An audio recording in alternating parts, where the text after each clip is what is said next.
xaflad ballaaran oo si heer sare loo soo agaasimay laguna caleema saarayay Suldaan Mustafa Maxamed Aadan Weyne ayaa ka dhacday deegaanka Baalidhaye oo ka tirsan degmada Gaashaamo ee gobolka Jarar ee dawladda deegaanka Soomaalida Itoobiya waxaana ka soo qayb galay madax dhaqameed ka socday qaar ka mid ah deegaanada dawladda deegaanka Soomaalida Itoobiya iyo Somaliland inta badan bulshada dooratay hogaamiye dhaqameedka la caleema saaray marti sharaf kale iyo maamulka santarka Baalidhaye iyo deegaanada hoos yimaada ee dawladda deegaanka Soomaalida Itoobiya waxaana madasha ka hadlay xubnaha ay kamid ahaayeen gudoomiyaha deegaanka Baalidhaye Maxamed Xasan Kaarshe iyo hogaamiyaasha dhaqanka ee ka soo qayb galay madasha sida weyn loo qurxiyay ee caleema saarka madax dhaqameedka cusub iyagoona ugu hambaliyay uguna duceeyay xilka dhaqanka ee loo doortay Suldaan Mustafa dhamaadkii munaasabadaasi waxa ka hadlay Suldaan Siciid Aadan Cigalle iyo suldaanka la caleema saaray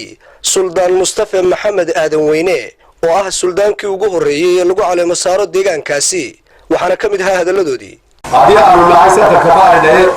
Suldaan Mustafa Maxamed Aadan waa soo dhaweynaa caleema saarkiisa anagoo ahmiyad badan lahayna oo qiimaysan deegaan ahaanba waan soo dhaweynaa shirka adiga waqtiga la socota barnaamijka saxaad waxaan halkan u nimid inaanu caleema saaro oo ugu ducayno suldaanka cusub Mustafa Maxamed Aadan inta deegaanka joogta waa suldaana adiguna waan leedahay hoggaankeedii diinteedii ilaahay kugu asturo oo caleema saar Suldaan Mustafa Maxamed Aadan Cabdi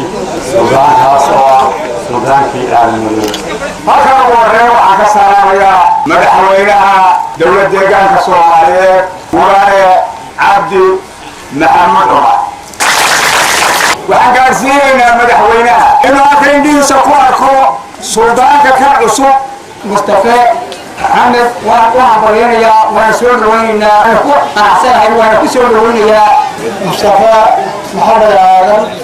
waan baryayaa waan soo dhaweynaynaa ducada waan u doonaynaa ilaahay ha fududeeyo ilaahay waxaan ka baryayaa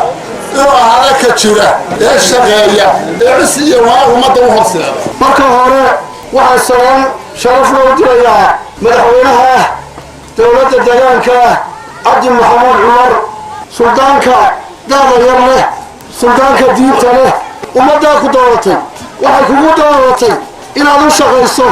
oo dawladda deegaanka u shaqayso oo wixii ka maqan u doonto waxaan isagana si weyn ugu hadlayaa madaxweynaha dawladda deegaanka Soomaalida Cabdi Maxamed Cumar oo aan u aqaan anigu madaxweynihii kilalka shanaad nabadda aan u aqaan suldaanku marka hore siyaasi ma mandaqada ku noolay nabadgelyada ka shaqeeyo suldaanku marka xaqleh horumarka waxyaabaha tabashadana inuu kala hadlo dawladda ayuu suldaanku marka hore xaqleh aniga shaqada waxay noqon doontaa horumarka iyo nabadgelyada mandaqada aan ku noolahay iyo dadka isu soo dhaweyntiisa ay noqon doontaa oo qofkii boqolin badan u hambalyeynaya madaxweynaha kilalka shanaad Cabdi Maxamed Cumar waxaan leeyahay midna madaxweyne insha Allah taala dadka shacabka weeyay dad suldaankii guud ee beesha maanta laga doorteenahay waxaan ku amrayaa inay nabadgelyada dadku isu taagaan inay ku taageersan yihiin inaan anigu wakiil kaga ahay danaha khaaska ah ay leeyihiin dadka inaan insha Allah taala noo kooda hadli doono dawladda laamaha kala duwan degmada santarka federaalka waxaan leeyahay iyadana aad iyo aad u soo dhaweynayaa dadweynaha sharafta leh boqolkiiba boqol mahadnaqaya ilaahay sharfo